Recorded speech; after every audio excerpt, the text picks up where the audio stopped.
Hai, di sini saya mau ngejelaskan apa itu data, apa itu dataset, dan bagaimana caranya kita untuk mendapatkan dataset. Hal ini sangat penting, kenapa? Karena di pengolahan big data atau data science fundamental, dataset ini adalah objek yang kita lakukan pengolahan data di dalamnya. Nah, karena itulah data, dataset, dan bagaimana mendapatkan dataset ini menjadi hal yang sangat penting. Oke, yang pertama kita mau jelasin dulu apa itu data. Data adalah sekumpulan fakta-fakta yang merepresentasikan dunia nyata. Jadi fakta di dunia nyata itulah yang disebut dengan data. Nah, data itu dia bisa berupa angka, bisa berupa teks, bisa berupa karakter, bisa berupa audio, dan juga bisa berupa video. Nah, sedangkan dataset adalah sekumpulan data yang dapat diolah lebih lanjut untuk menghasilkan sebuah pengetahuan. Nah, dataset ini dia sudah disusun secara terstruktur. Itu contohnya bisa file yang disimpan dalam .xls atau file yang disimpan dalam .doc atau file yang disimpan dalam .csv atau JPEG atau MP4 ataupun yang lainnya. Itulah yang disebut dengan dataset. Jadi data itu adalah bagian dari dataset. Selanjutnya yang perlu kita bahas di sini adalah bagaimana caranya kita untuk mendapatkan dataset. Di sini saya mau jelaskan untuk mendapatkan dataset ini ada dua cara. Yang pertama, kita bisa mendapatkan dataset dari data publik. Yang kedua, kita bisa mendapatkannya dari hasil riset sebuah penelitian. Nah, untuk mendapatkan data publik ini yang kita lakukan adalah pertama-tama yang kita lakukan adalah kita masuk ke search engine Google, kemudian dengan menggunakan keyword public dataset, kemudian kita mendapatkan beberapa halaman yang diindexing oleh Google ya. Yang pertama ini adalah Kaggle, kemudian ini ada Google BigQuery Public Dataset, kemudian ada kumpulan dataset Open Dataset Jakarta, kemudian di sini juga ada GitHub, ada Tableau Free Public Dataset Tableau, kemudian juga ini ada data.go.id, ada dataset Open Data Kominfo. Nah, ini adalah laman yang kita bisa dapatkan dataset publik. Nah, yang pertama-tama yang di sini yang mau saya jelaskan adalah kita bisa dapatkan dataset publik yang milik Indonesia, yang lokal, yaitu jakarta.go.id. Jadi jakarta.go.id adalah dataset publik milik Pemda Jakarta. Jadi kita bisa buka, ini linknya, isinya adalah seperti ini. Nah, jadi di sini adalah beberapa dataset yang ada di laman web ini. Kita bisa lihat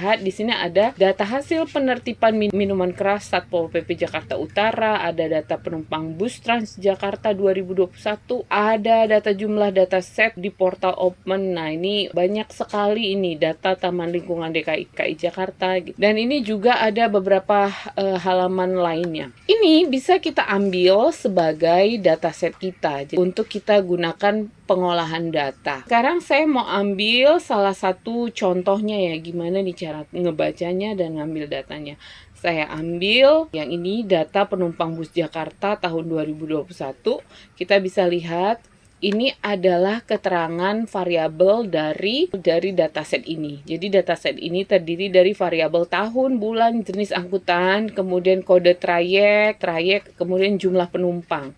Nah, topiknya ini topik perhubungan, metadatanya ini terakhir diperbaharui 19 April 2022, dibuat 12 April 2022, sumbernya dinas frekuensinya 1 bulan sekali.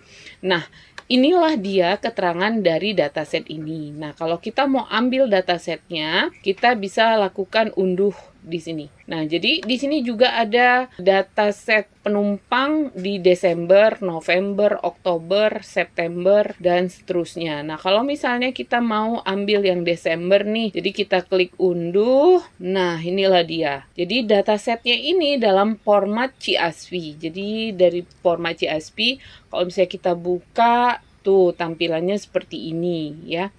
Nah, karena tadi itu formatnya CSV, terus kita bukanya di Excel. Jadi sedikit berantakan seperti ini gitu. Jadi kalau kalian mau membuka buka format CASP itu saya sudah ada script code Python bukannya di Google Colab yang di video saya yang sebelumnya ini. Jadi di situ saya ada jelasin script code untuk membuka file .csp itu kayak gimana. Jadi kalau kita buka pakai Google Colab dengan script code Python itu tampilannya nggak seperti ini ya, jadi lebih rapi lagi. Tapi karena ini CASP kita bukanya di Excel, emang bisa sih dibuka di Excel, tapi tampilannya jadi sedikit berantakan kayak gini. Oke, nah kalau kalian mau pakai ini sebagai objek penelitian kalian boleh ya, tinggal ambil aja. Nah lanjut ya.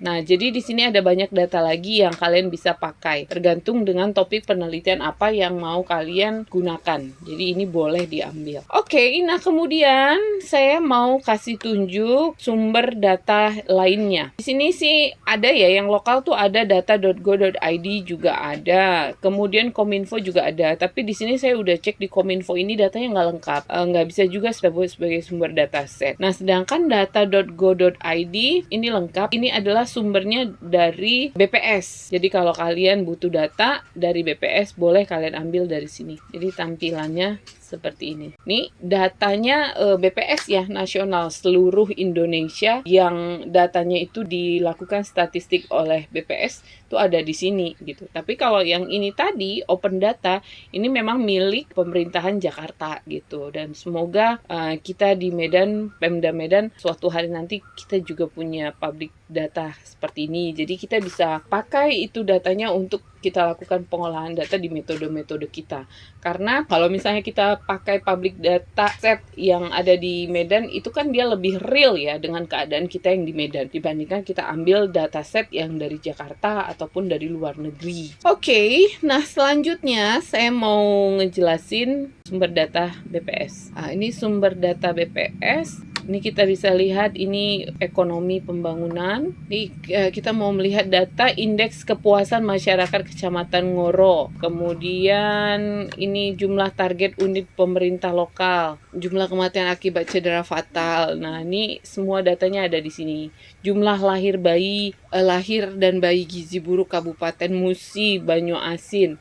Jadi kalau kalian topik penelitiannya tentang gizi buruk, ini kalian bisa ambil dataset ini gitu. Nah, jadi ini adalah sumber datanya dari data.go.id ya. Ini milik lokal. Ini bisa juga kalian jadikan sebagai sumber data. Nah, ini untuk perdagangan juga ada. Ini ada banyak kayak ada 162 dataset. Kemudian tuh ada statistik Kecamatan Plaka Tinggi, statistik Kecamatan Lawang Wetan, rencana air baku di Kabupaten Musi. Ada banyak ya kategori dataset yang kita bisa ambil. Nah, ini juga filenya ini dalam bentuk Excel ya. Ini juga kita bisa ambil sebagai sumber dataset kita. Contohnya ya, kita mau ambil, ini download. Oke, ini datasetnya ya. Jadi ini kita bisa ambil nih datanya untuk objek penelitian kita. Nah, kalau yang tadi itu adalah public dataset yang lokal, kita juga bisa ambil public dataset yang internasional. Di sini saya ada rekomendasikan dua, yaitu Kaggle dan UCI gitu ya. Nah, pertama-tama kita mau cek dulu UCI. Keywordnya kita buat aja UCI dataset, kemudian kita klik enter, maka tampilannya akan seperti ini. Dan ini adalah data. Ini adalah datasetnya. Nah, begitulah caranya kalau kita mau mengambil data dari UCI. Nah, begitulah caranya kita mau mengambil data dari UCI. Dan di sini juga ada banyak lagi dataset yang kita bisa gunakan untuk penelitian kita. Tahunnya juga macam-macam, mulai ada dari tahun 2000, 1999 juga ada, 2013, dan yang terbaru ini ada ya, 2021. Data yang terbaru ini tentang Image Recognition Text Execution Times Mobile Age Computing. Jadi kalau topik penelitian kita tentang ini kita bisa ambil. Nah, selanjutnya saya mau ngejelasin sumber dataset publik yang berikutnya adalah Kaggle. Nah, di Kaggle ini kita bisa lihat sama seperti UCI, ini datanya sudah dikategorikan sesuai dengan kategorinya, yaitu Computer Science, Education, Classification, Computer Vision, NLP, Data Visualization. Jadi kalau topik kita itu memang tentang Computer Science, kita tinggal ambil di sini. Kalau tentang NLP kita tinggal ambil, masing-masing ini sudah ada dataset yang di dalam. Nah, sekarang saya mau coba ambil yang computer vision ya. Di computer vision ini kita bisa lihat ada 2185 dataset di dalamnya. Dan inilah kumpulan dataset yang kita bisa lihat. Ini dataset 5 flower types classification dataset. Kemudian ini ada 10 big cat of wild gitu ya. Dan ini semua adalah dataset computer vision. Tuh. Oke. Nah, sekarang kita mau ngelihat nih ya salah satu dari judul dari computer vision ini, yaitu misal kita ambil adalah ini 25 Indian bird species with 22.6K image.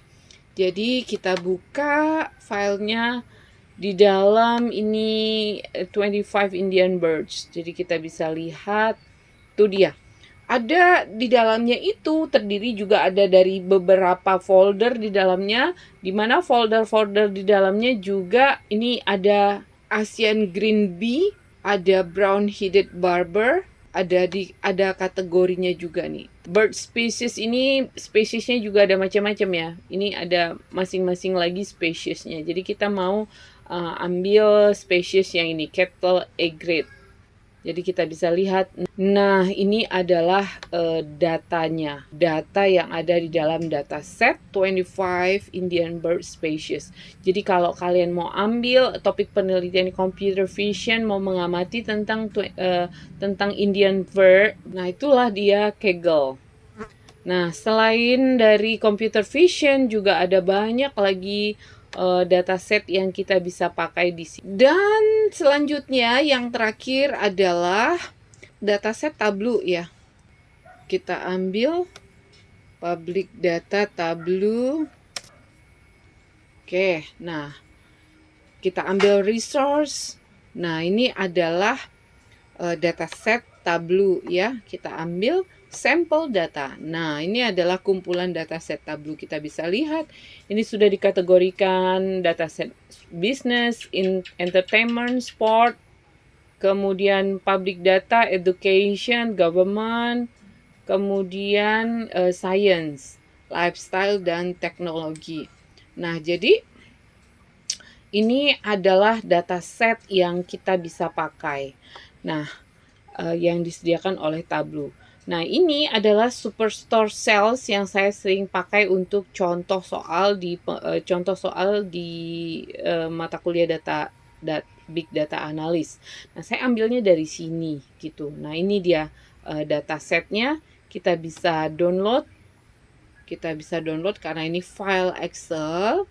Ya, karena ini file Excel, tentu dia format datanya udah bener. Pasti tuh dia. Oke, nah inilah dia data Superstore yang tadi, dan ini juga kita bisa pakai untuk jadi objek penelitian kita. Nah, selain ini adalah sumber dataset publik yang kita bisa pakai untuk objek penelitian kita atau pengolahan data big data atau data science yang kita bisa pakai. Tapi di sini kalau kita mau mengambil sumber data ini, jangan lupa untuk meletakkan sumber data diambil dari mana itu di daftar pustaka. Itu harus kita lakukan. Jangan lupa untuk meletakkan sumber data ini di daftar pustaka kita. Itu untuk apa? Untuk kita menghargai. Itu adalah etika dalam kita mengambil. Itu adalah etika akademis ya. Itu adalah etika akademis untuk kita mengambil atau menggunakan dataset dari pihak lain. Dan yang terakhir saya mau jelaskan di sini adalah sumber dataset yang dari hasil riset. Jadi kalau kita mau menggunakan dataset sendiri, kita bisa lakukan penelitian yang kita lakukan sendiri. Seperti yang saya lakukan saat ini, saya mengamatin pertumbuhan tanaman cabai. Jadi saya mengambil data tinggi batang cabai mulai dari tinggi batang cabai 10 cm sampai 500 cm itu saya amati selama 3 bulan. Kemudian panjang lebar daun, panjang daun, banyak cabang, kemudian banyak bunga. Variabel itulah yang saya amatin, kemudian saya ambil nilainya dan dibuat di dalam bentuk Excel. Dan itu adalah sebuah dataset juga, yang mana dataset ini saya dapatkan dari hasil riset atau dari penelitian yang saya lakukan. Nah, ini adalah bisa dijadikan sebagai dataset juga. Cuman ini saya belum upload di laman website publik karena ini saya masih gunakan untuk penelitian saya di disertasi saya. Demikian sharing saya hari ini. Kalau ada pertanyaan silakan di kolom komentar. Terima kasih dan semoga bermanfaat. Bye-bye.